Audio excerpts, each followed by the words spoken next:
Greetings, people of Earth. Evan Benton coming to you from chilly New Orleans, Louisiana with a very special Dogg for Mayor.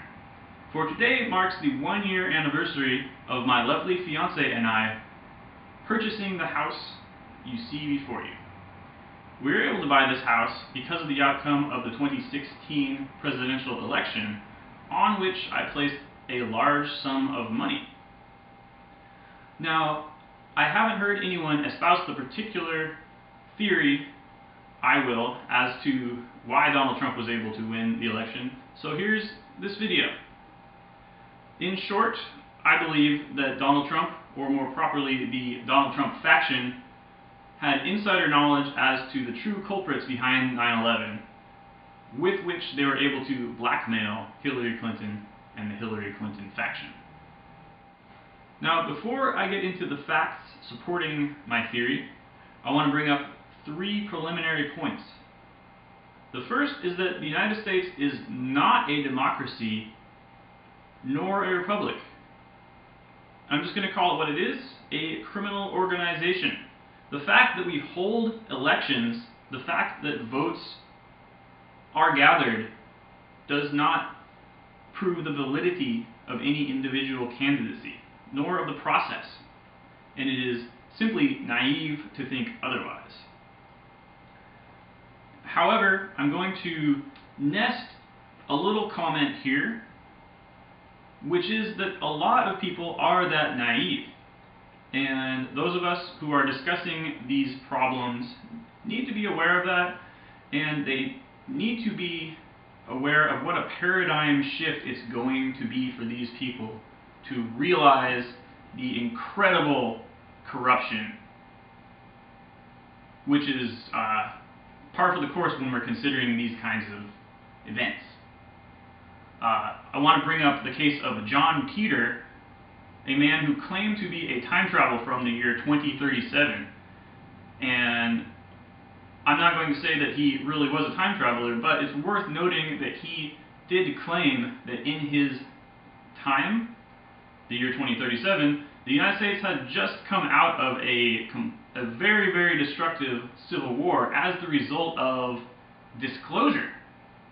So there had been some event which had transpired on the evening news in which the politicians of the day were revealed for what they were, and this caused a terrible, terrible, terrible rift in society that resulted in civil war. So, if you are, as we say, a truther, conspiracy theorist, I don't shy away from that term, be gentle, especially around the holidays when you're talking with people around the dinner table. Be gentle. And that also brings up the importance of venues like YouTube, where we really have a great opportunity to address these kinds of issues and a real responsibility to bring them up in a conscientious fashion.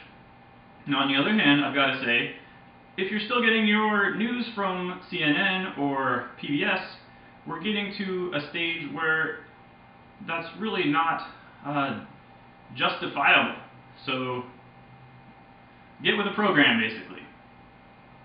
The second point is the blockchain, which, believe it or don't, stands to revolutionize every faction of our lives within the next few years, not just money. Think about what it will do for the electoral process to have a truly transparent system. So for once in ever, basically, we're going to have the ability to hold valid, legitimate elections that any Joe Blow can verify just on his smartphone. The fact that this is not mainstream news, the fact that 0 politicians or even politically minded, Joe Schmoes are talking about it, really tells you something about the way that people think about elections. The third point, which I alluded to in my intro, is that individuals do not campaign as individuals, they campaign as factions. So when you're looking at who is going to win, you can't just look at the individual, you have to look at the people behind the individual, who is supporting the individual, and where is their money coming from, and how did they get to where they are today. Now for the facts. Donald Trump's uncle was a man named John Trump, who was a nuclear physicist. During World War II, he worked to develop X-ray machines and radar for the United States Army. He worked for an organization called the National Defense Research Committee, which was an early precursor to today's black budget projects, later resulting in the Manhattan Project, among others. Most notably, I feel, he was the single individual responsible for reviewing the papers of Dr. Nikola Tesla in 1944, after that man's unfortunate departure from this earth. After the war, he liaised with British and German radar experts, and then he went on to teach and supervise research at MIT for the next 3 decades. I've been following this story for a while, so I keep checking on the Wikipedia article, and just as I was reviewing that article for this video, I came across this great quote from James Melcher, who was John Trump's research assistant at MIT. And he said, let me quote, "John, over a period of 3 decades, would be approached by people of all sorts because he could make megavolt beams of ions and electrons, death rays." So this man reviewed the papers of Nikola Tesla, who was working on things beyond mortal ken, and concluded that there was nothing to see here, folks, basically, and he went on to manage the United States affairs in dealing with foreign powers, both allied and enemy. He also worked with early black budget projects, and then he went on to supervise the training of the next several generations of physics students at one of the nation's premier science universities. So I believe that it's fair to characterize this man as what we would call a gatekeeper. He is making sure what we are able to find out. Basically, he is controlling the public's access to scientific information. He is controlling who gets trained and how they get trained, and presumably he is arranging careers for these young students in possibly black budget projects. The second fact comes from the testimony of a former Soviet nuclear intelligence officer who goes by the name of Dmitry Kalizov. I highly recommend that you subscribe to his channel and support his work on YouTube.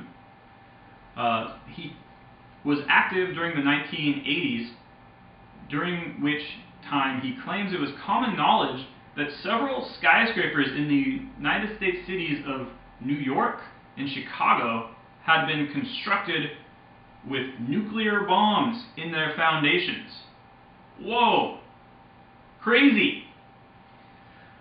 Looking into that, it seems that in 1968, the housing codes for these two cities were rewritten to require plans for the demolition of any structure that was built, as well as construction. So this certainly explains why on September 11th, the Sears Tower in Chicago was evacuated, seemingly for no reason.